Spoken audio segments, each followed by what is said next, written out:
So, welcome to my new podcast called Collected Experience. I'm Gio Giovanni. Um, this is the first podcast, first episode, and I have a good friend with me that I've known for years, and I work with him and roofing sheet metal. And if you want to introduce yourself and share a little of your story of what happened, I heard you had an accident in your car. So if you want to share a little bit with that and introduce yourself.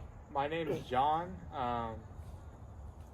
Back in October of 2021, I was going to a car show with my friends and had a pretty bad accident. Um, start off, um, Like the accident that you had, how did it all started? Like what were you doing? I heard you were in the mountains, though, no, or up in what's the highway, Ortega or like Elsinore? well, let me get you in the setting. Cause I want to know everything. Cause I just heard from your brother, and I was working with him. He told me that you got in an accident, really bad accident, Yeah. and that's all I heard. But I didn't get to know the details. So that's why I want to hear your story. Let me take you back a little bit. Yeah. So, uh, my story starts a little bit before the accident. Um, my relationship with my family was really bad. Uh, Me and my brother Fluffy. Yeah. I won't tell his real name, but we'll call him Fluffy. We know him. He's cool. And yeah, we were like tight when we were working out over there in roofing, but once he got married and engaged and all that, and then um, I felt like I lost something. Yeah. And when I didn't get the attention from him, I steered my other way. Yeah. And that happened to me before too, because my parents are divorced. And Yeah. So let me ask you a question. So you really had a strong connection with your brother and your family. So that kind of put you in a different setting where you started doing your own thing or yeah, going your own way, because your brother was already getting married and doing his own thing. So yeah. Oh, I just started going my own way, and in high school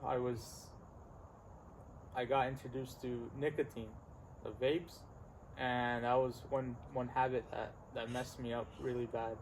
Um, I didn't get off nicotine until I was in the accident, oh shit. and that influenced my life a lot, and it steered me in the wrong direction.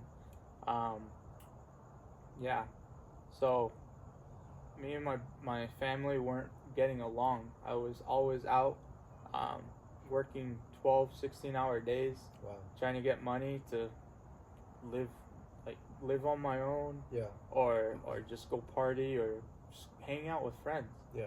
And not that my friends were bad, Yeah. it's just my mental health wasn't the greatest. Yeah. Yeah. I was, like I said, working long hours, driving 2 to 3 hours of traffic one way and then one way back, and it was just bad. I'd come home late, tired, I'd take a shower, then from there go hang out with my friends until 3 in the morning. Wow. Come back home, take a shower, go to work at 5. Yeah. And yeah, that was my mental health. It was just rotting, Yeah. Yeah. and I just wanted to stay away from my family, because every time I'd come home, they'd ask me where I'm at, and they'd question me about different things. And the only person I told about my addiction with nicotine was my little brother. Yeah. Yeah. And I don't know, me and him just started growing a bond a little bit, Yeah. because I was terrible to him too, before the accident. Yeah. And he told my mom, and it's nothing on him, like I would have done the same thing, Yeah. Yeah. that I was addicted to nicotine. Yeah.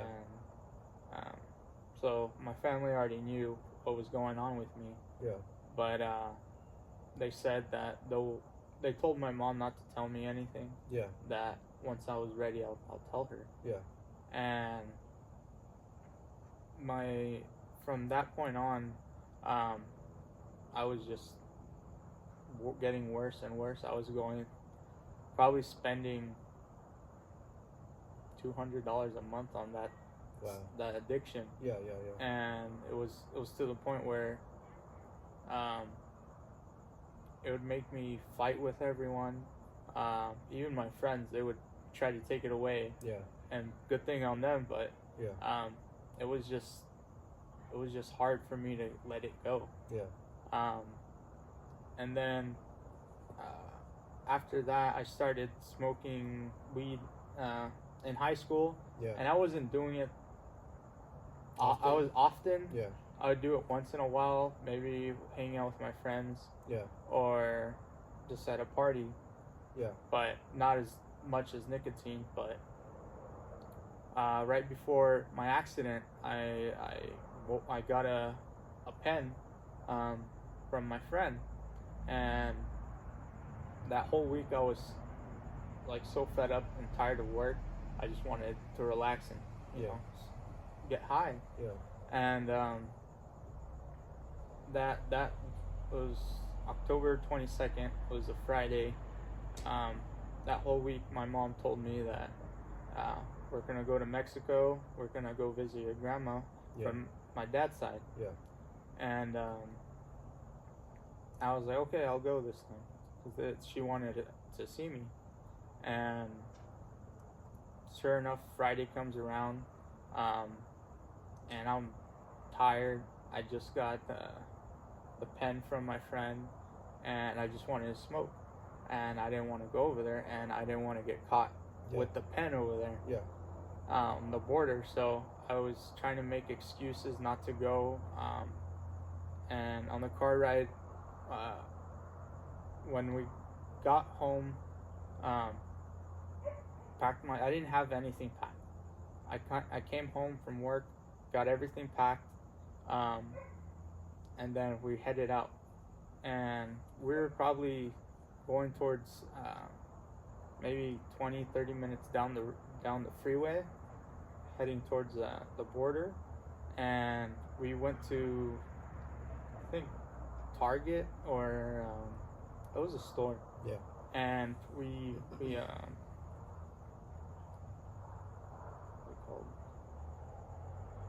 stopped off to get some, I don't know if it was a present or something my mom needed.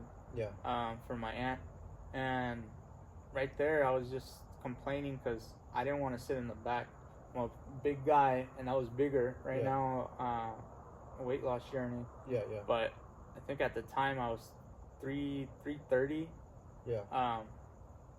And yeah, our family is big, and yeah, sitting in a cramped back car for multiple hours, I didn't want to do that after being stuck in traffic all day and a long ass day. Yeah. I wasn't trying to do it. And so let me ask you, interrupt you, or ask you a question. So this was all before the accident, right? So you just got involved with nicotine and smoking weed and other things that kind of dragged you a different direction. You were walking a certain path. Yeah. And so I just wanted to know where you're at and mentally with your life.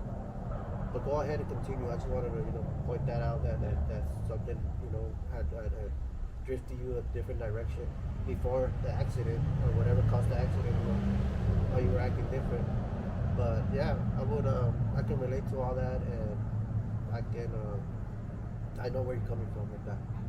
But go ahead. So, me and my older brother, call him Fluffy, we were just nodding heads, and I didn't want to go, so I was just trying to make excuses, trying to gaslight him, what people say nowadays. Yeah. And yeah, while we're at the store, my brother told me, he's like, why don't we just drop him off? Like, we need to go back to the house. My mom forgot something, so we got to come back either way. Yeah. And I stayed home,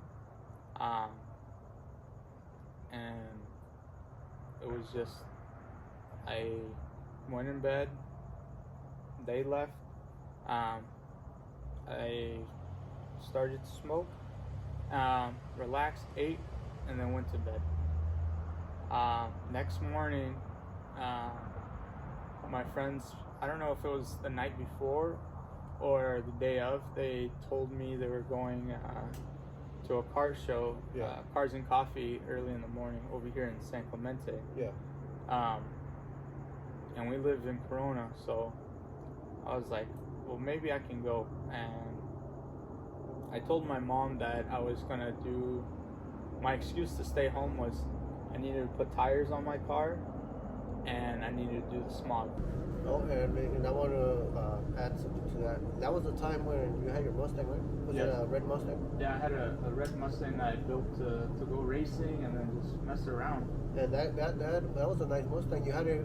You put money into it, right? You had it. Yeah, I put a lot of money and work into it. Yeah. Had a fun time with it, but yeah, that was my excuse to stay home. I needed to put tires, which was true. Yeah. And I needed to do the smog. And at that time, you were in like a club, racing club, or something like that. At that time, I was still in a club, but we weren't that active. Yeah. It was Mustangs only. Yeah. Shout out Strictly Stanks. No, it was two of my friends. One nearby I met at the gym, and the other one I met at a party. But yeah, they're two close friends, and one was they were both in their separate cars, and I texted one of my friends, Drew. Yeah. And I'm like, hey, who's going with you? And he's like, Andrew's coming. And I was like, all right, I'm gonna go. I stayed home. I didn't go with my family. He's like, all right, for sure. And I was like, you know what? Just don't tell him. Like, I wanted to surprise him. Yeah. We haven't seen each other in a little bit. Yeah. At that point.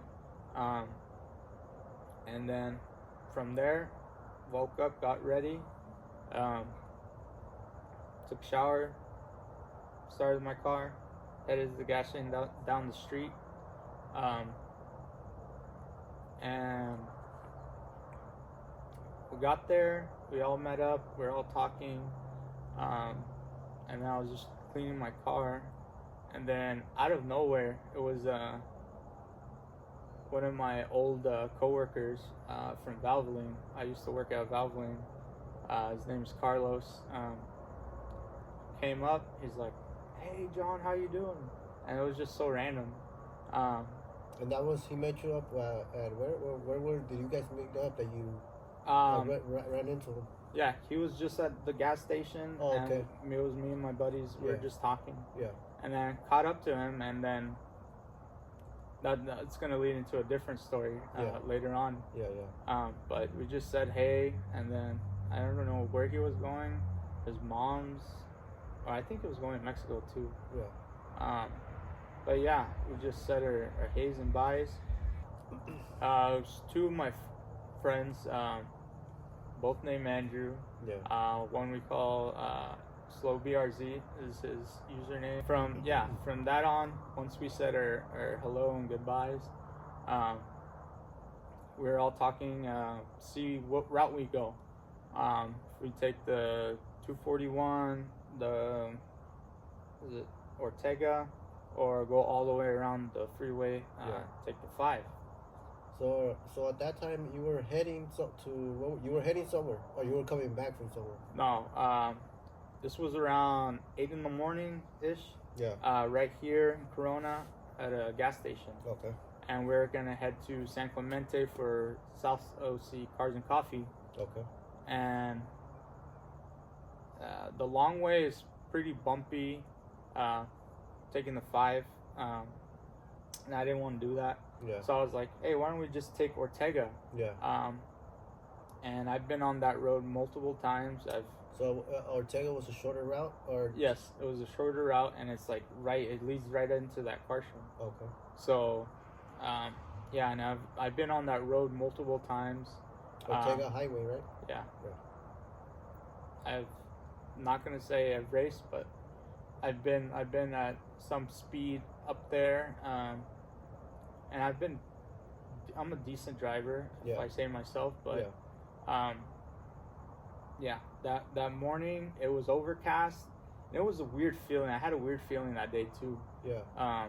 Like I looked at the clouds. It was weird. So you were kind of feeling like some type of vibe. Yeah, I had a weird vibe that day Yeah. too. So once we headed on the freeway, started going to Lake Elsinore. Once we got on top, I was lead car. So I got in front of everyone. It was me, my buddy Drew, and then my other buddy Andrew. Okay. So my other buddy Andrew he has a Audi R8. Yeah. So supercar. Yeah. So with the rain, it was picking up a lot of rocks. Oh, sure. And he was staying behind. He was going slow. He has a family, so yeah.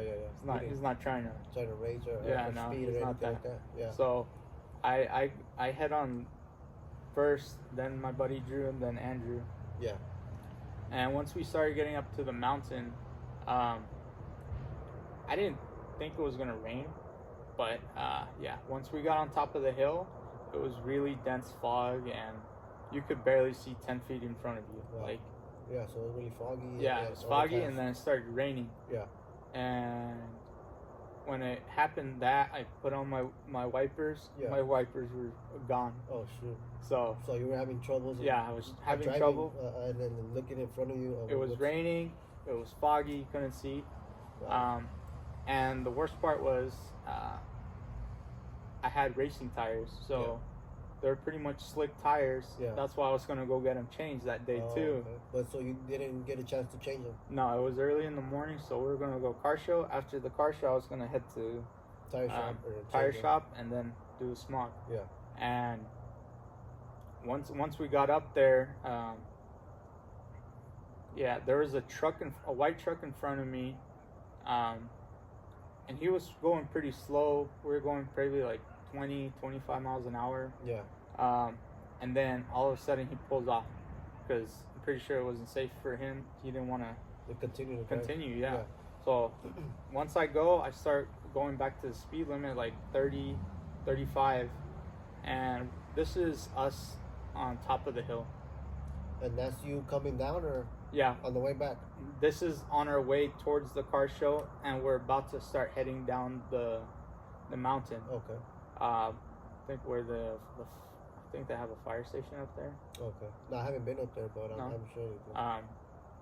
But at that point, and I think it was I called my buddy Drew. I'm like, hey, where are you? Is Andrew like further back? He's like, yeah, I think he's taking it a little slow. And I was like, okay. And that was the last phone call I did. And from that point, started going down. I think the third left turn, I was going, and then I just feel my rear end skid out, and it started to hydroplane. Yeah. And I've been in an accident before, not like I hit a curb. Yeah. Same thing. It was raining. Yeah. And tires were bad too. Yeah. I was coming home from church, and then from a dead stop, turning left, shift into second gear. It just spun out. Yeah. It hit a curb. And when you go in an accident, I don't know if you've been in a car accident. Yeah, I've been. Everything, you just go in slow motion. Yeah, right? exactly. So I was like, when I was coming down the mountain, and then I started turning left, and I felt it hydroplane. Yeah. I just saw it. Everything went in slow motion. Yeah. And I was heading into a rock wall. So you see my car. Yeah. Like turning left, I hydroplane.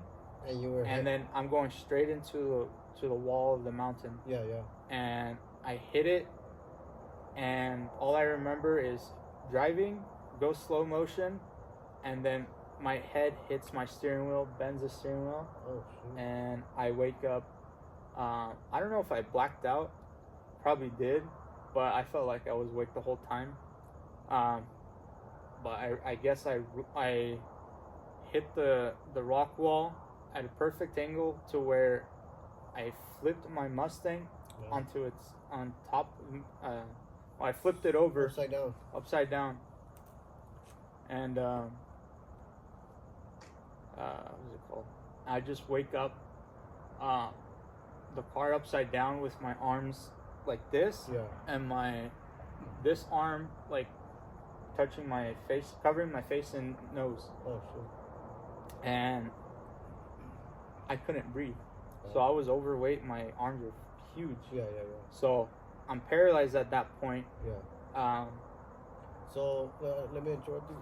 So when that accident happened, you hit the wrong face, you hit the rock wall, and you flipped the car. And were you still on the road, or did you fell off a cliff, or you were on the road when the car? So when I flipped my car, it just skidded. I stayed on the road, thank God. Thank God. And thank God I didn't hit anyone. Yeah. Yeah, so And how fast were you going when you hit the rock wall? I say I was going 35, 40. 35, 40. Because I wasn't going fast. But it still gave you that impact to flip the car. Yeah, it's the sheriffs were like trying to interview me when I was in the hospital, telling me like, "You sure you were going that the speed limit? You weren't going faster?" Yeah. And I'm like, "No, I was going the same." Cause Yeah. my brother, Fluffy, he totaled his car in 5-mile-an-hour traffic. Wow. That stopped bumper and bumper. Yeah. So, yeah, I guess I just hit it at the perfect angle to where. So it totaled your car and it Yeah. flipped. Yeah. And Dukes of Hazard, you know. yeah. Wow. That's wild. That's wild. I mean, thank God you're still here. And Yeah. so, and then you flipped your car, and so you don't remember part of how the accident happened. You just remember you woke up and you were with your arms up. You said. Yeah. So after hitting the rock wall, my face hitting my steering wheel. It kind of like you blacked out in a way. Or Pretty much. It just felt like I got punched in the face, and then I woke up with my arms. I was upside down. Yeah. With my arms covering my mouth and nose. Yeah. And I couldn't breathe. Wow. And it felt like 2 minutes, but it was probably like 30, 40 seconds. Yeah. And once I like, in my head, I'm like, oh, I can't move my arms, and I can't breathe. Yeah. I just started screaming as much as I can. Yeah. I can't breathe. Yeah. I can't breathe. And when I felt like it was my last breath, and I felt like I was gonna die or pass out. Wow. There was a motorcyclist. He opened my door and lifted my arm, and it was So he lifted your arm and he kind of helped you breathe, or yeah, I caught my breath, and he held my arm. It was like 30, 35 minutes. Yeah. The whole time just holding my arm. He wanted to get me out, but there was another lady that told him not to touch me. Because they don't Yeah. know if you Yeah. something was broken and it could Yeah. messed you up more. Huh? But yeah, I owe my life to that guy. Yeah. Oh, he was kind of like an angel to you, a guardian that like he saved your life right there at the moment when that happened, and he lifted up your arm so you could breathe, and you kind of fell back into conscious. You started Yeah. breathing again, and you're alive again, but I mean you're still hurt, and Yeah. So from that point on, it's weird. I know a lot of people that are paraplegics or quadriplegics. yeah. When you get paralyzed, it's weird. Your mind already knows that you're paralyzed, and then So at that moment when that happened, you kind of already knew you were paralyzed. yeah, I was like, all right, well, Because you couldn't move any of your body parts or like anything, so you kind of already had that feeling that they're paralyzed. it's weird. I don't know if God made it this way to where just puts it in our head that That you feel it in your body, Yeah. something that something's wrong with you, right? Yeah. Yeah. And at that point it was weird because I always saw like body cam videos and like dash camera videos of cops, and when someone gets shot or something, they would try to tell the victim like stay calm, try to breathe, stay relaxed, and the whole time after I got my breath, my first breath of air, that was all what was in my mind. I'm like, just stay calm, like you're alive. Yeah. That's all that matters. Yeah, because at that moment you're paranoid. You're thinking all kinds of stuff like what's wrong with my body? What did I break? Am I gonna make it? This and that. It's a lot going through your head at that moment, right? Yeah. Yeah. So yeah, those two people, my friends were right behind me. I say like 30 seconds back, and this happened so quick. One question. So when you think that when that accident happened, were your friends aware of that, or they couldn't see you because of They couldn't see me because I was ahead of. So they didn't kind of know. They didn't at that moment. They didn't know what was going on. Maybe they found out later, or Yeah, they told me when I was in the hospital that they didn't even recognize my car. They didn't think that was me. They thought it was someone else. Because it was so damaged, or yeah, it was messed up. So it pretty much got totaled your car. Oh right? yeah. There's those. I'll send you the pictures. Yeah. They couldn't recognize it, and then once they recognized it was my car, right away they were trying to dial 911, and it was so hard to get reception up there. Oh wow, that's another like a barrier that's especially up there, like you need help. And so I was glad that I had those two guys with me by my side, and they never left my side. And it sucked because this was during peak COVID. Wow. So hospitals didn't let anyone in. Oh yeah. So luckily they got a hold of 911. But the thing was, we're on top of the mountain, and you're still because you're on top of the mountain, and then I don't know how far the nearest hospital or the ambulance. How long did it take for them to come and rescue you and all that? I 35 minutes. Yeah. And they were coming from San Clemente. Okay. So finally they come. Firefighters come. They're asking me what happened, and trying to keep me talking. They're asking me if you feel anything broken, damaged. And I'm telling them like I can't move anything. They're just trying to keep me awake, and they cut my seatbelts.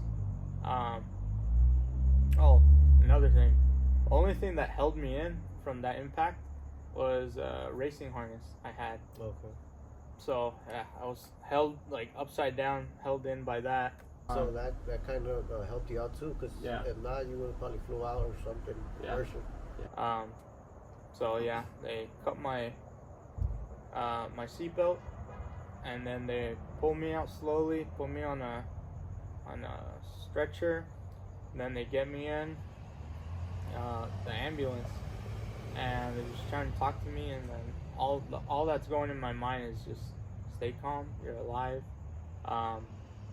And yeah, their paramedics were doing their thing, and it was probably I say that's what I measured. The time length was the ride down to the mountains. Yeah, it's probably like 35 minutes, and finally we came to Mission Hospital in San Clemente.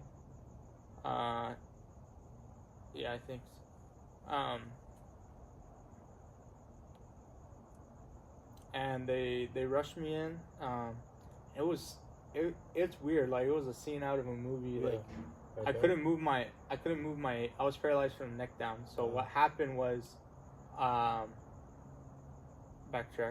When I guess I don't know if it was when I hit my head into the steering wheel. Yeah. Or when I flipped over and I crushed my head a little. You kind of lost consciousness, or. I fractured my C5 and C6 vertebrae, and I tore 2 ligaments. And it's crazy because when my family went to go pick up my belongings out of my car when they towed it, the guy was like, did he make it? and Wow. it was pretty. It looked like someone died in that car, Wow. and yeah. Yeah, because I remember that time when I was working at that time with your brother, and he had told me you got in an accident. I think he showed me a picture, and I seen your car. I was like, wow. Like, he told me you were in the hospital, and everybody was like praying for you, and told that you make it alive. 'Cause I seen the car. I was like, wow. Like, this guy really got into a really bad accident. I hope he's doing well. And yeah, I was always with talking to your brother, staying updated, and so that was a really that even kind of shook me because I know you personally. You know, it's like wow, I really pray and hope this guy makes it. Yeah. But yeah, go ahead and so So what was so go ahead and like what parts of your body got paralyzed, and what did that accident cause you to like what did it mess up with your health or your body? What did it do, or what was the impacts in your okay, life so that it affected you? So you said your vertebrae. yeah, I fractured my C5 and C6 vertebrae, and I tore 2 ligaments in my neck, and I guess I pinched my spinal cord, so that's what paralyzed me. Oh wow. So yeah, I was paralyzed from neck down for like 6 months. Wow. But yeah, so yeah, when we got to the hospital, it was like a scene out of a movie. I couldn't move my head because it was restrained with straps because they didn't want me to move my head. And you just see like light. You know how you look at the ceiling, Yeah. and it's just light by light. It was exactly like that. Wow. And then they moved me straight into to do a CAT scan, Yeah. see what happened happened, what injury I had. Yeah. And after that, they put me into I think waiting room, and that's when the sheriff came in to question me. And I guess between in that time, my time frame was off from there, because that's when they started putting a lot of morphine into me, so I was pretty messed up from that. So my time perception was pretty weird on that. Yeah. But yeah, so the sheriff was questioning me, asking me if I was under the influence of anything. Yeah. I told him no. You were sober, right? Yeah, I was sober. Yeah. I only smoked the night before. Yeah. But you can tell when someone's under the influence. Yeah. Tell when someone's under the influence, Yeah. or regardless, they'll test you or something. Yeah. So, but the thing is, THC stays in your system for over like a month or a month. Yeah. So, since I smoked the night before, they thought it was that fresh. That you were high or something. Yeah. So I guess they drew out blood, and he was just trying to make me confess to something I wasn't under. We're trying to find some kind of excuse to point it out that this was the cause. Yeah. But it wasn't. Yeah. And after questioning me a little bit, I think 15 minutes, he left, and they moved me into another room, and I was waiting there for my doctor, so he can talk to me about what happened to me, and what surgery he's going to be performing on me. And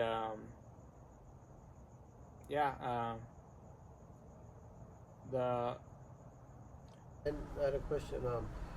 So after they find out they did a CAT scan on you, and they trying to figure out what kind of injuries you have and all that. Did they do surgery on you, or what was the procedure on all that? Oh, we need to backtrack a little bit. Ask me about who they notified, like of my accident. Yeah. Oh wait, like of your accident. When the accident happened, did they notify, like your family? You're saying, or like your friends, or yeah. So, thank God my buddy Andrew, his wife, was in contact with my sister-in-law. Yeah. And they messaged my sister-in-law that I was in an accident, pretty bad accident. Yeah. And from there, I feel bad for my mom because It's mid COVID, peak COVID, and Yes, her son just got in an accident, and they're in Mexico. Yeah. So it was early in the morning. They packed their bags and headed to the border. And my mom, what she told me was, she was talking to every car in line. I think they were there for 4 hours. Wow. But my brother and her were trying to ask people if they can go on different line, like try to cut in. Yeah. And I guess, I don't know if it's Border Patrol like caught onto that. Yeah. And they told her like, you have to stay, you Wow. can't move. Wow. And I feel so bad for her. Yeah, because imagine like what your mom going through, everything she was thinking, and Yeah. she was really worried about you. So yeah, that's something really hard to go through. So yeah, I think she told me it took them Couple hours. couple hours to cross the border. across the border and then go to San Clemente. Yeah.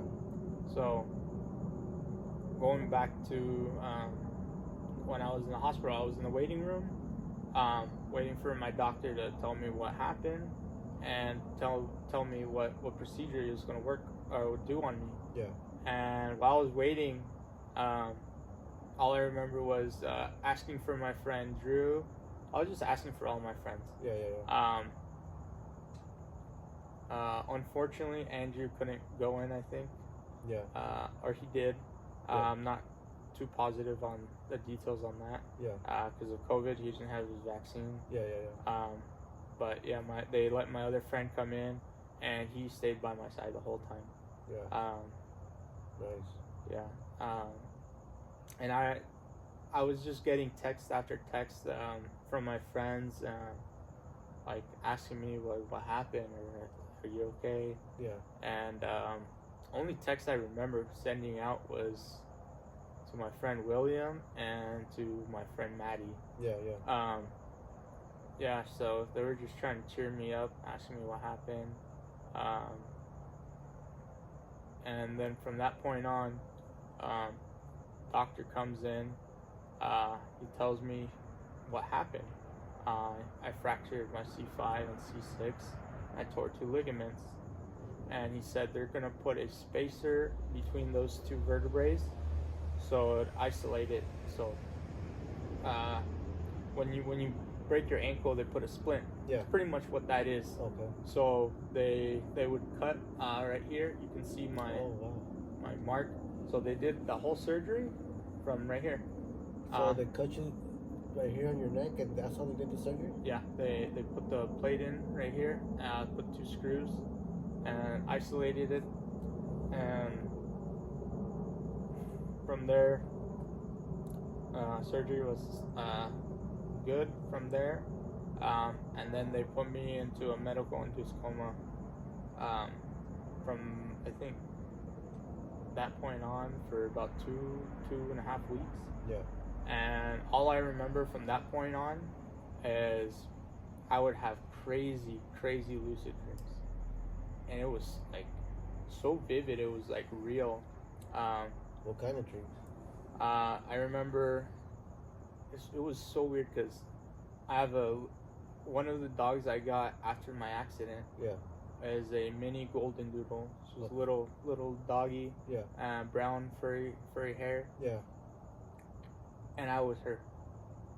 And you were what? I was her. Oh, you were the dog. And it was weird. Like I felt my 4 legs. Like I knew the color of the hair. And I felt like I was in surgery or something, and I felt like I was drowning. Wow. Like I couldn't breathe. Yeah. And when I felt like I was gonna die, I woke up. Yeah. And then it was the next dream. And then So it was on and off. Yeah. And this was while they were doing surgery on you. No, this was when Or after the surgery. So after the whole surgery, you were just kind of recovering.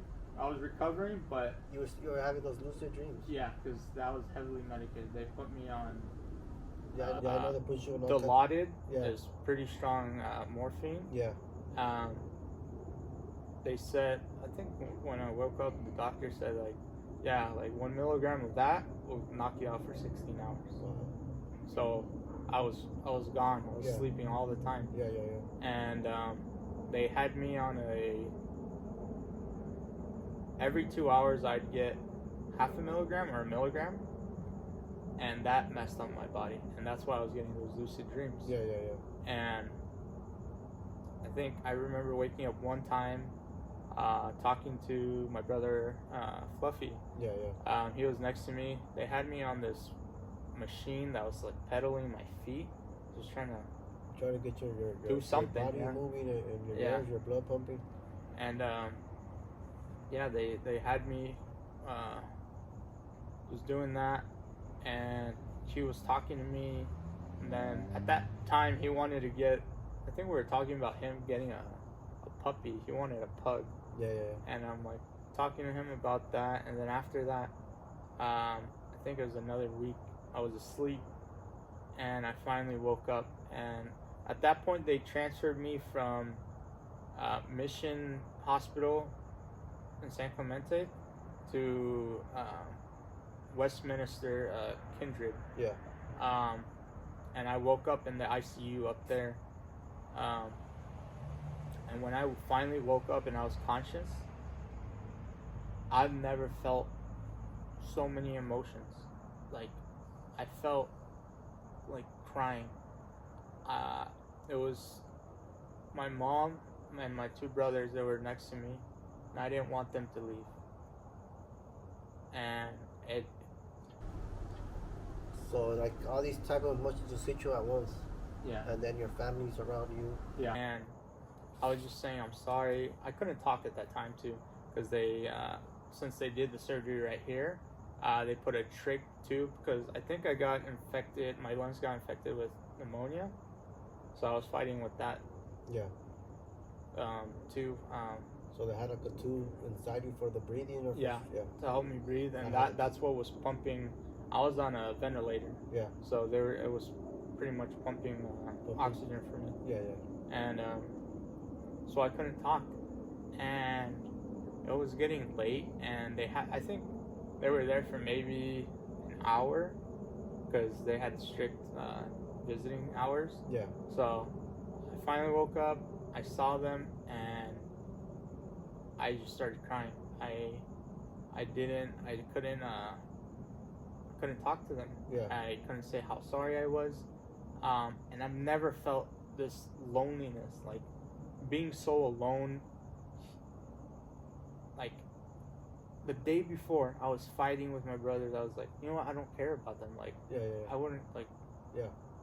And then when that happened, I loved them. Like, I've never loved someone before, and it was so hard. I was just crying though.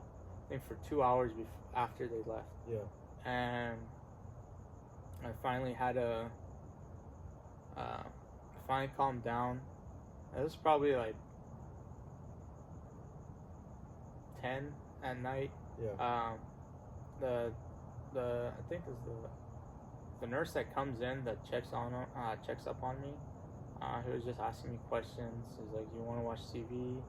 I'm like, I was just like so distraught, and I didn't say anything. But he just put on TV for me, and he's like, "This is how you work." And he was showing me how the remote works.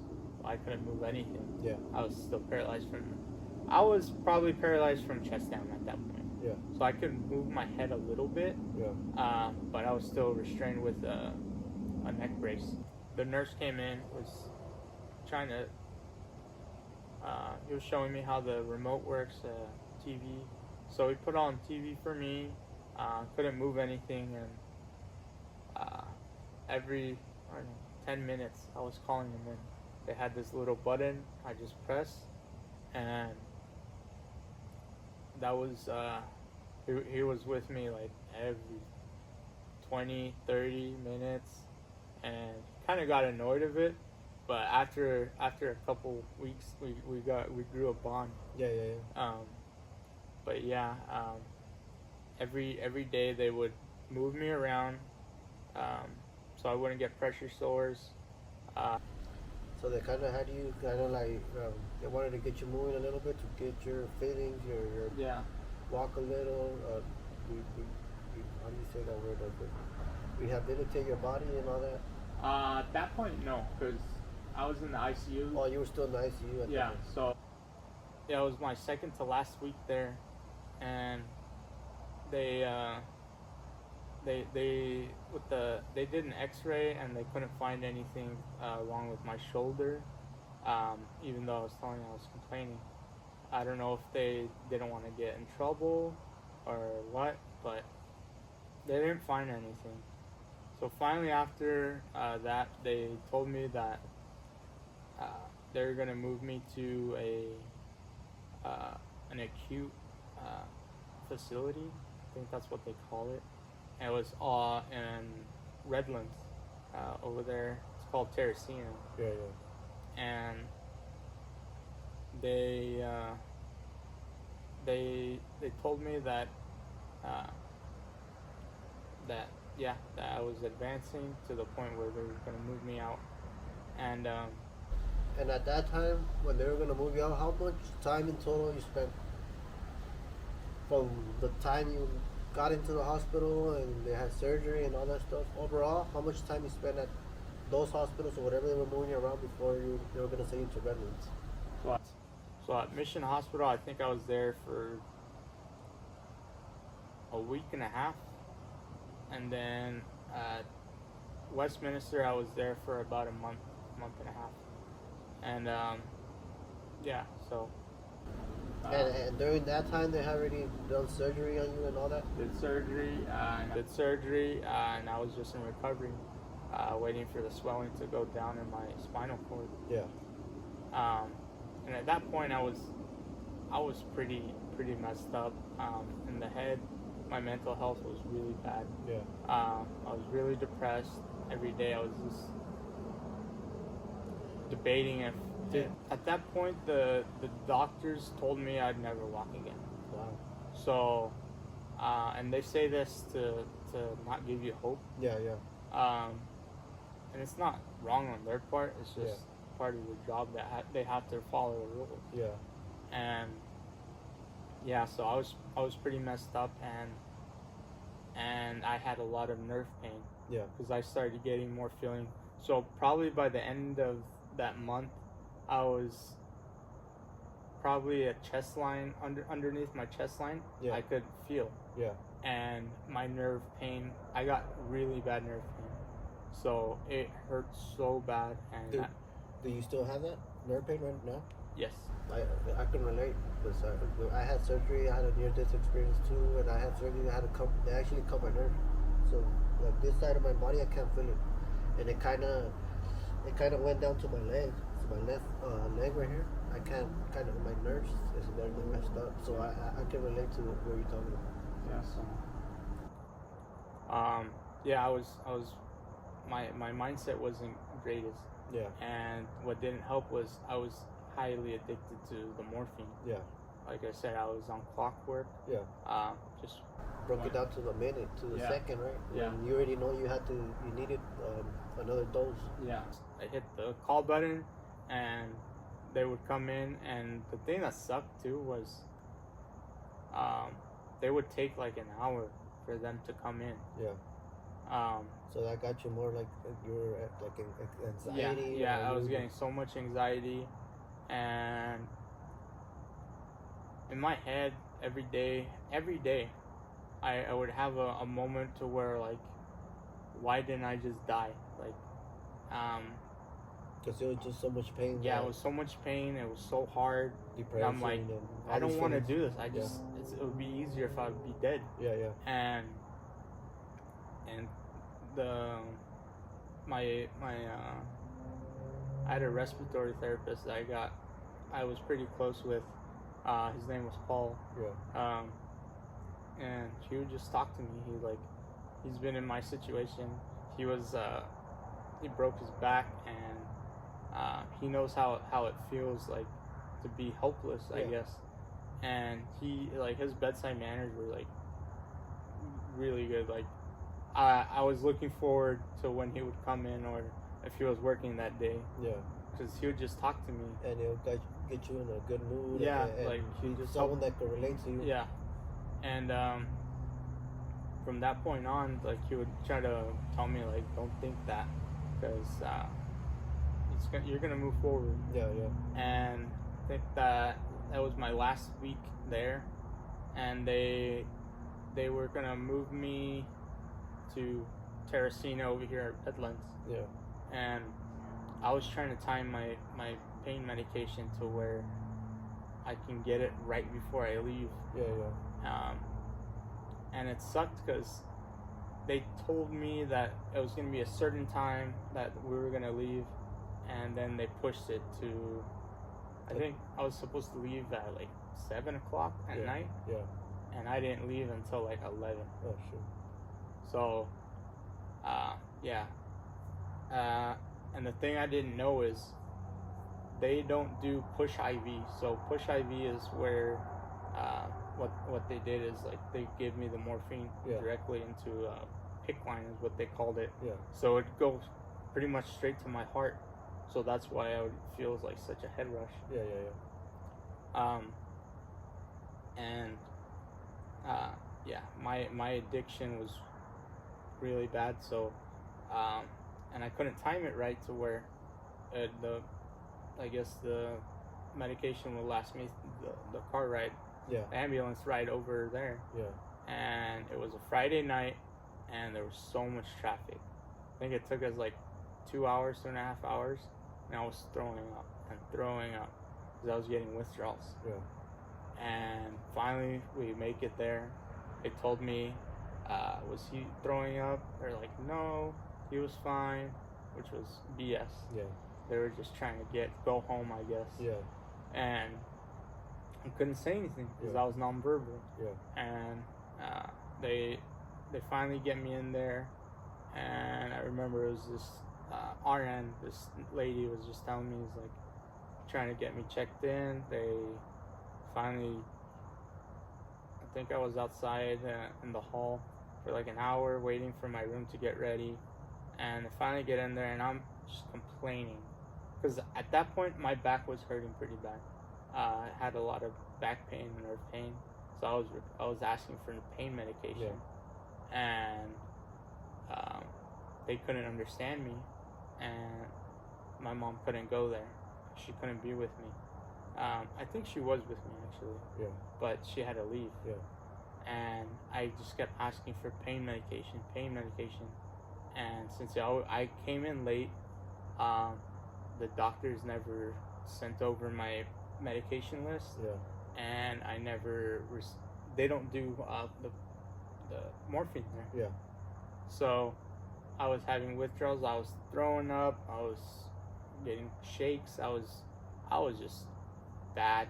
And finally, like, the nurse was like, no, I'm gonna send you to the hospital because I don't want you going, like, you need help. So they finally called the ambulance. It's probably 2 a.m. They sent me to I think it was Redlands Hospital. Horrible hospital. Emergency room. They finally put my they get me in. I was waiting there for an hour, again waiting to get a bed, and it sucked because it was COVID, so everything was restricted. But the good thing was they got me my morphine because I was having really bad withdrawals. So finally got that medication, and they moved me onto Norcos to try to wean me off the morphine. And from finally they sent me back to the hospital, and it sucked because I think I didn't get my medication until like the next day at midday. So from someone getting now if someone used to getting the medication, like the morphine like instantly, and it's an instant hit compared to not having a pill that takes time to dissolve and go into your system. It was a pretty bad 2 weeks. I was having withdrawals. I was just sweating all the time. And yeah, from there, um, it was just a rough ride from there on. The staff there was, it would take a long time for someone to get to you. Yeah. It was an older acute center, so everything was outdated, everything was slow, and it would take them an hour to get there. Yeah. And if they didn't get there, like, they got there when they wanted to. Yeah, yeah. And I remember I had a roommate. It was I don't know. It was a gentleman from, I think it was an older gentleman. Yeah. His name was Mr. Looney. And I had to be pretty much taking care of him too.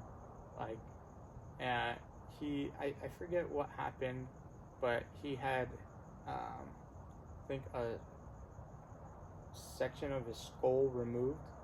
I don't know if he had I don't know what condition he had. Yeah. Or what happened to him. Yeah. But he was a fall risk, and he was an older gentleman, so he wasn't all in there. Yeah. Like mentally. Yeah. So whenever he would fall, or like get close to falling, I would have to call the emergency room and get them to assist him. Yeah. And it sucked. And from there on, I was dealing with him, and at that point I think I was mid belly, to where I could feel like towards my bottom. You started getting your feelings back? Yeah, I started getting feeling back, and from there on, I was just every day. Mom would come in, just be there, keep me company, anything I needed, or she would just talk to me. Yeah. And she would just be my advocate. Yeah. Anything, medication I needed, we would try to get different options to see if I can get physical therapy to help me. I think that took a while to get physical therapy in there, and then speech therapy. Yeah. So I can lean off of my the oxygen. At that point, it was my heart pumping on its own. Yeah. Like, let's say 75% of the time, and I still had a respirator. And it would they would try to help me lean off of it, and then sure enough, I would get close to where you need to be a little bit later, like recovering. Yeah, and then my speech therapist came in, and he would just tell me like what's going on, like since you're getting better, like we're gonna start to work on talking, and then try to eat some food, some crackers, and drink a little bit of water. And I was like, okay, like I couldn't talk, but I was just like thinking, I'm like, okay, we're moving along a little bit. Yeah. And I remember the first time I was able to talk, they put a little tube on the end of the trach to stop the air from escaping, I guess. Yeah. It's weird how they have it. Yeah. And yeah, it was so weird hearing my voice for the first time, because from that point, I think it was 6 months at that point that you were out where you couldn't talk. Yeah, I couldn't. You were out since the first time when the accident happened. They put you in the hospital, surgery, and everything went on, and you spent 6 months without talking. Yeah. So it's a different. You start feeling kind of weird, like you said, because now you starting to get your voice back. And I remember I cried that day. Finally heard my voice. I called my mom. She started crying, after called, after I finished talking to her, I called my friends, and it was funny because they didn't recognize it because they knew I couldn't talk, and they're like all shocked, and Yeah. like same thing. I don't know if they cried. They probably did. So you were saying that you got your voice back. You called your friends. Yeah, and everyone was pretty excited to hear me again, and me too. It was such a blessing to get your voice back, and it's something we take for granted. Yeah. And a lot of things. Yeah, a lot of things. Yeah, Yeah. not just that. Your family as well. Like you said, you were treating your family different, and Yeah. then you see that things that you take for granted every day. It's a blessing. Everything you have. Yeah. And from there, I finally got to drink my first sip of water. Nice. I've never tasted water like that, So and good. it was probably like crappy water, but But it tastes so tasted good. like heaven. Yeah, yeah. And same thing, the guy gave me a saltine cracker, and Yeah. I'm like, my taste buds tasted everything. Yeah. Like it's weird. Yeah, yeah. You started getting all your taste back, and, Yeah. and you're feeling this type of way that like you're so blessed to, Yeah. to go back into your routine. Yeah, and because at that point only way I was getting food was through a tube, and Yeah. and the only thing my mouth would get dry, so they pat down my mouth with a little water, and that was it. Yeah. And yeah, from there on, I never wanted to take the little voice or the little cap that they put on my trach. I didn't want to take it off. They said we can only put it on for like an hour because I don't know if it was my lungs or something would dry out, but from that point on, I kept it on. So, yeah, little by little, he'd come in and just work with me, like to tell me like how you doing, and then he'd go to my roommate who would work with him, and then one day he came in and he was like, "You feel this?" And he was touching my feet. He's like, "Come on, like move it, like Yeah. put your energy into it, try to focus." Yeah.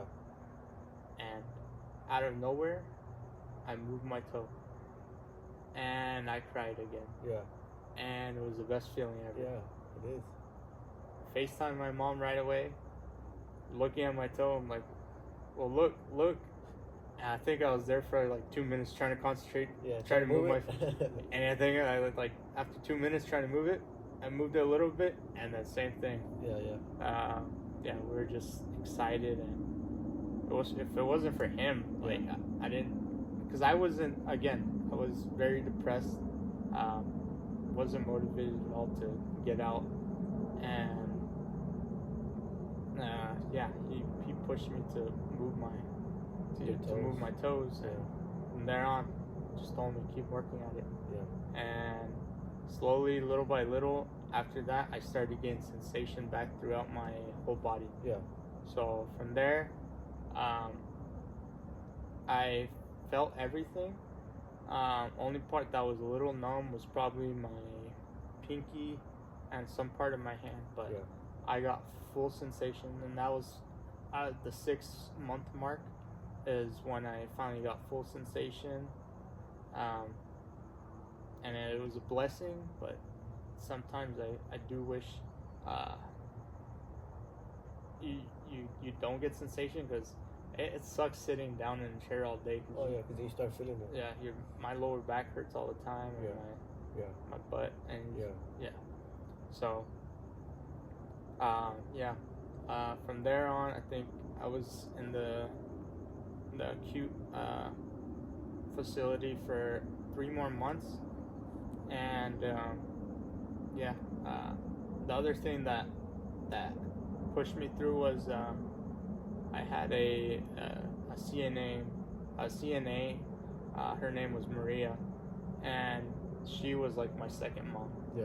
She would, like I said, she Take care of you and everything. she would take care of me. She would do certain things like help me pick channels, or she would talk to me all the time. And same, like Every time my mom came over, they would be talking, and they would just get along. Yeah. And it was a good feeling, like you said, like another mom, second mom, yeah. or something. Yeah. And same thing, I'd be waiting for her, like, see if she was working this day, and I got to finally I got to be able to eat solid food. Yeah. And I remember my cousins brought me canes. Yeah. Nice. And it was like the best feeling ever. Like I said, I didn't eat for 6 months, so feel like that. It's kind of like if you're locked up, you can't eat nothing. You haven't ate the good food, and it's worse than getting locked up because you can't. You know, you were in your stage of surgery and everything happened, but I can relate it to kind of like that. It's like a good ass meal that you. It was weird. Like I don't know if you guys probably seen Ratatouille. Yeah. You know, at the scene where I think he's like smelling all the different foods when he's like looking at the commercial of the chef. Yeah. And he's like tasting a cherry or a strawberry. Yeah. And he looks excited, like he's never tasted like that. Yeah. That's how I felt. That's how you felt. And it like my whole tongue was like a rush of everything. Huh? Yeah. So they that was a great first meal. Yeah. And from that point on, I didn't want to stop eating. Yeah. And I gained a lot of weight from that too. Yeah. So I think my lowest I went to when I was on the getting fed through a tube. Yeah. I think I went down to 230. Yeah. From 330, so I lost 100 pounds. Yeah. Okay. Wow. And and then when I finally got to eat, I didn't want to stop eating. You gained it. I would DoorDash food to the hospital, or the nurse Maria, when she'd go to lunch, she'd bring me food, and then every day my mom would bring me food. And but it's a good, even though you were eating, it's a good sign that you're recovering. Yeah. And from there on, I was working with physical therapy, and they were trying to help me move. It kind of sucked because I was restricted to a bed, so there's not really something. It's kind of hard to work out in a bed. Due to your circumstances. Yeah. And you going into compared to out of facility place. To where I am now. They at first I was still depressed, and my mental health wasn't great, so every time they would come in, I would like push them away. I didn't want to do it. Like I'd be tired, and I was tired because again, the schedule, I would only get two hours of sleep, an hour of sleep a day, because there was nurses coming in, checking on me, rolling me every 2 hours, and it sucked. And then finally they said that I think I had an appointment with one of my doctors, and they said that that if you want to move forward, you gotta start doing physical therapy. And I was like, okay. Well, me and my mom had a deep conversation, and he finally said that, okay, I'm gonna start pushing towards it. And every time they would come in, I'd try my hardest to do whatever it is that I had to do. And they I don't know if it was the physical therapist or the hospital or the acute center, but they were saying to my insurance that I wasn't doing any physical therapy, and that I wasn't advancing, because what they want is I think it was $25,000 a week they were getting from the insurance for me to be there. So they just wanted their money. So I don't know if they're just making excuses. and a lot of people can relate to that because I can relate to that. I know the hospitals are corruption. yeah, They help you out at the same time. It's about money too. yeah. So yeah, they would say I wasn't doing anything, and finally my mom would complain every day, like saying why are the insurance saying that I'm not doing anything if I'm doing it, and the physical therapists are saying that I'm doing it. I don't know if it was the supervisor or what, but it was miscommunication or something was going on. But finally, I had an appointment with my rheumatologist because when I was I think 8 years old, I was diagnosed with arthritis and psoriasis. So I get itchy skin and like rashes everywhere. Yeah. So she was my pediatric rheumatologist. Yeah. And she saw how much movement I had and how much potential I had. Yeah. So at that point, I could move my my toes and my ankles. Yeah. And then my arms. Yeah. I couldn't really lift my leg up and down. Yeah. But she saw how much potential I had. She's like, "Why aren't you in like outpatient rehab?" Yeah. And they said that they don't want me to leave. Like they just keep pushing it. So she had, I guess she was friends with I get higher ups in Loma Linda. Yeah. And she made a phone call and requested for me to get out of there. Yeah. And I think it took a day, and we finally got a phone call the next day saying that it's going to be 3 weeks in intense inpatient rehab. Yeah. And if everything goes well, I can go home. Yeah. And that point on, I think we waited 2 weeks, and then I left, and they sent me to inpatient. And every day, they said you have to work your hardest to show us that you want to advance and get out. Yeah, yeah. And every day it sucked, but you started trying. Yeah, I kept trying. Yeah. Had good nurses there too, and they would push me every day, try to sit up on the edge of the bed like a mat or sitting down. Yeah. They would tell they brought in a power wheelchair for me to sit in. Yeah. Because they're like you have to get used to this because this is what's going to push you around. Yeah. When you get out. Yeah, yeah. And was working at it towards everything, and sure enough, I think it was exactly 8 months. I finally got to go home. Wow. And the next day was my brother and my cousin's graduation party. Yeah. I wanted to go. So you were like, I need to get out of here. Yeah, I'm trying to get out. Yeah, yeah, yeah. And I don't know how we did it. We didn't have a wheelchair accessible van at the time. Yeah. So my cousins towed my my wheelchair in the back of they're in a trailer, and then they lifted me up into my mom's van. Yeah. And then we went over there. Yeah.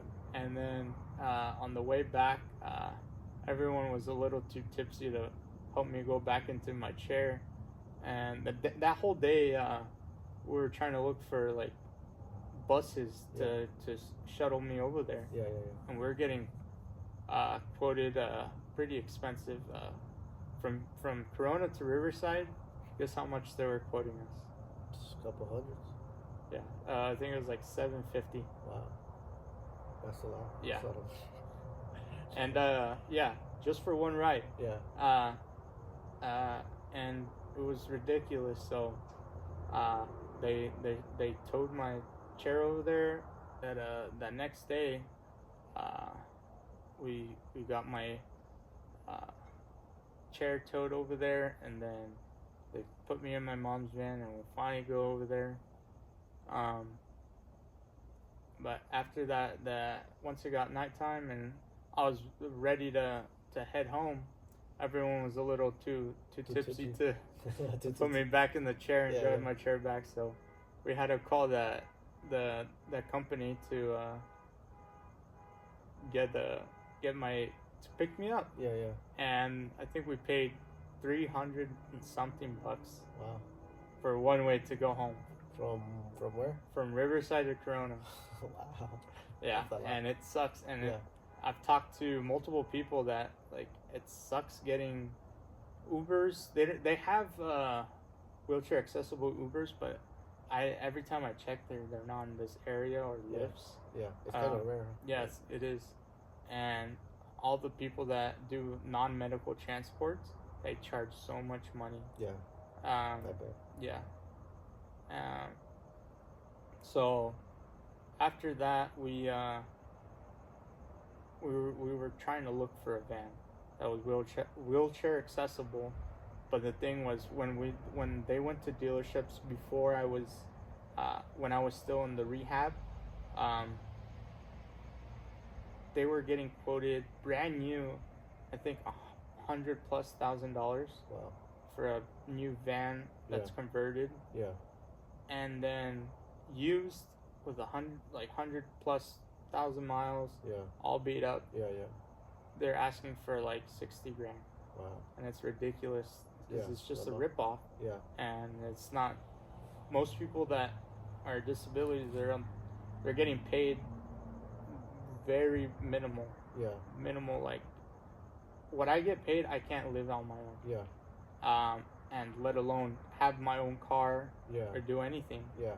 So it sucks, but yeah, we finally found a van that was in our budget, and we took a loan out on it, and that's what got us to get you around and all my doctor's visits and going to outpatient. Yeah. And from there, I was working, getting closer and closer every day. I think I got to the point where I could. They put me on a machine, and it's called a light gate. Yeah.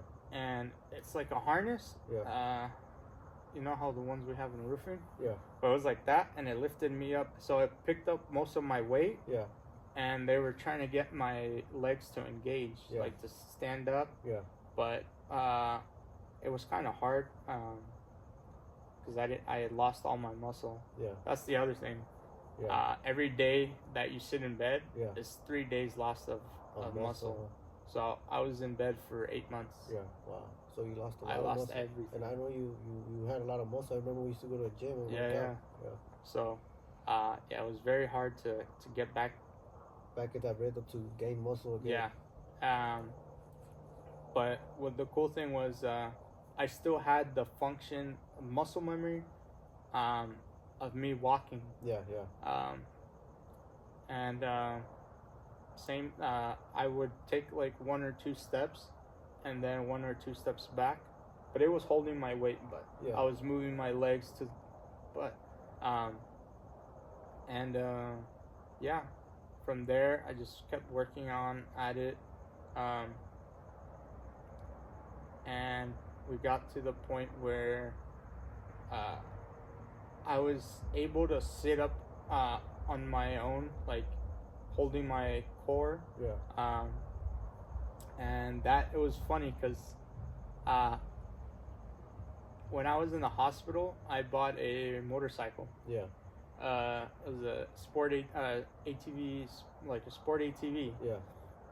And I said I'm gonna ride it. Yeah. And that was my other motivation to get out. Yeah. I wanted to ride it Yeah. because my cousins would always take us riding in the dunes and in the desert, and I loved it. Yeah. And I wanted my own. So when my disability money came in, I was like, I'm gonna buy one. Yeah. So paralyzed in the hospital, I bought it. Yeah. And my cousin helped me buy it. So and you still have it now? Yeah, I still have it. So just waiting for that moment, to. Have you driven it, or you? I rode it. So wow. When I got out, I think I got out in July. Yeah. And I think it was January. Yeah. January is when I rode it. Yeah. So the way I had it rigged up was, there's a company called Recluse that makes a like semi-automatic clutch for it. Yeah. Because with that motorcycle, you have to shift gears and move your hands and all that. Yeah. And I can't move my hands. Yeah. I can't Yeah. move the clutch, and I couldn't lift my foot to switch gears. Yeah. So with that, all I had to do was put it in first gear. I didn't have to touch the clutch. Yeah. And just press the throttle and just move around. Yeah. And it was the best 10-15 minutes of my life. I bet. But I was so dead. Yeah. And it sucked because I felt bad for my cousin, because he drove all the way out to like an hour and a half up north to the desert for me to just ride 15 minutes. Yeah. But yeah, he's the one that's been helping me build my quad. Yeah. And hopefully we get to ride it again this winter. But yeah,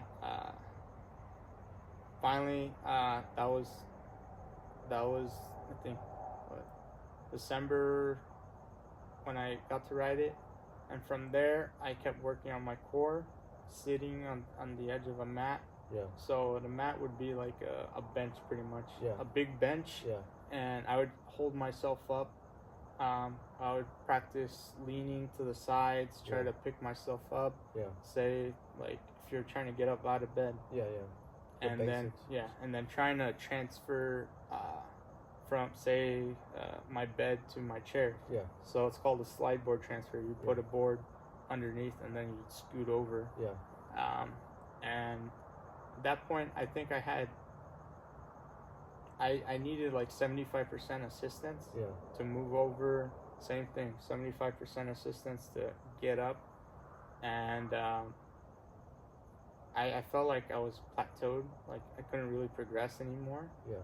Because I was very overweight. Yeah. Like I said, I didn't want to stop eating. Yeah, yeah. And I just ate whatever I wanted. Yeah.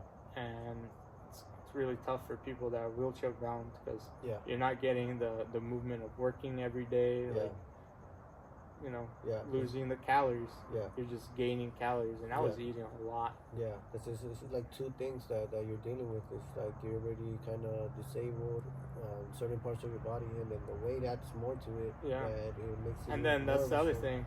I traded one addiction for another. Yeah. So from morphine to eating every day. And that's something that you gotta take care of. Let's wrap it up. Let's wrap it up.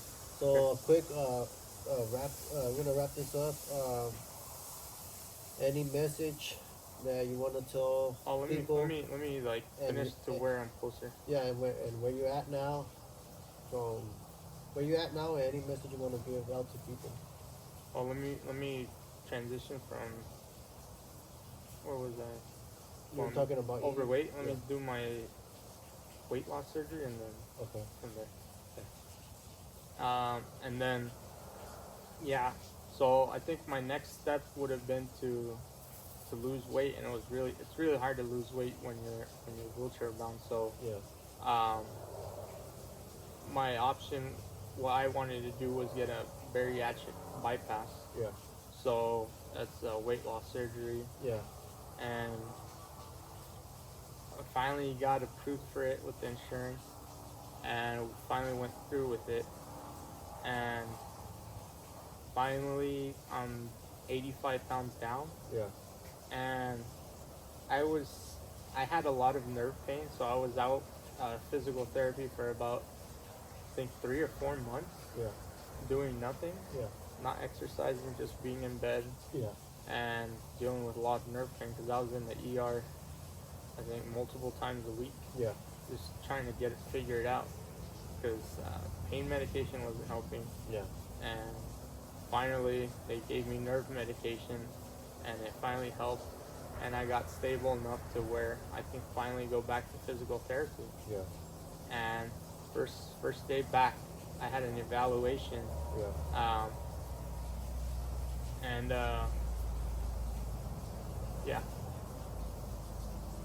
they told me to sit up, see how much movement I can do. I sat up with no assistance. Mind you, before this, I had to get 75% assistance. Yeah. This time, I did it all by myself, sat up on the edge of the bed. Wow. or edge of the mat. Yeah. And then from there, they're like, okay, let's see if you can transfer to a chair. Yeah. And same thing, 0% assistance. So you were pretty much 100%. I finally got to transfer from the bench to my chair, and it was like a shock, like just what weight loss could help with someone in a wheelchair. Yeah. And So that weight loss procedure helped you out standing up and doing things on your own. Yeah. And that point on, they put me into what is called a standing frame. Yeah. It picks you up to where you're bearing your own weight, Yeah. but it's like holding you. If someone was behind you, like Yeah. holding you, like trying to assist you. Yeah. So I would do that, and I'd try to get my blood pressure to be regulated, because when you're in bed for a while, it's different for everyone. Yeah. But for me, when I would stand up, my blood pressure would drop, Yeah. and I'd pass out. Oh shit. And I finally got to the point where I could be standing for 30 minutes, and I'd be fine. And this, I think, 2 weeks ago now, I finally stood up on my own. Wow. So they put me on the standing frame, and they lowered it to where I guess I was leaning against the car if someone would be leaning against the hood. Yeah. And from there, they told me to engage and stand up. Yeah. And it took a lot of core that I didn't think I had. Yeah. And I finally stood up, and it felt so weird Yeah. to stand up. Yeah. But yeah, from that point on, You started recovering. started recovering more. Now I'm moving on to doing like mini squats Yeah. while I'm standing up, and doing exercises with my arms. Yeah. Because before, any movement without just sitting there and standing, my blood pressure would drop. Yeah. So now everything is getting better, and that's where I'm at right now. Good. I'm glad to hear that you're recovering little by little, and I'm hearing a lot of progress with your recovery, and I'm glad to hear that. Any message that you would like to tell anybody hearing the story, a near-death experience, or anything that you would like to tell our people listening to? Yeah. Don't give up.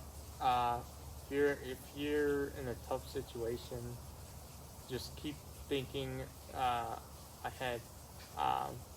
One thing that I learned was when I was in my like depressed, really low state of mind, there was a nurse that told me that if you keep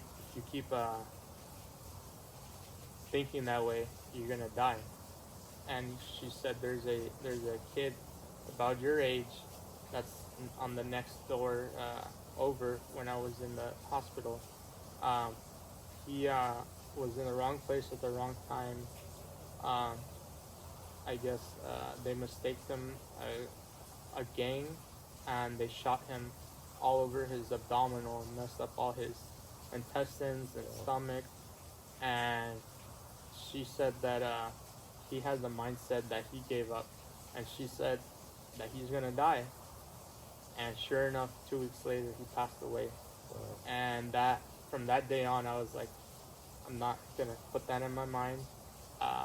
There's some days that not that I'm like wanting to be suicidal, but I have a lot of down days. No, yeah. Sure.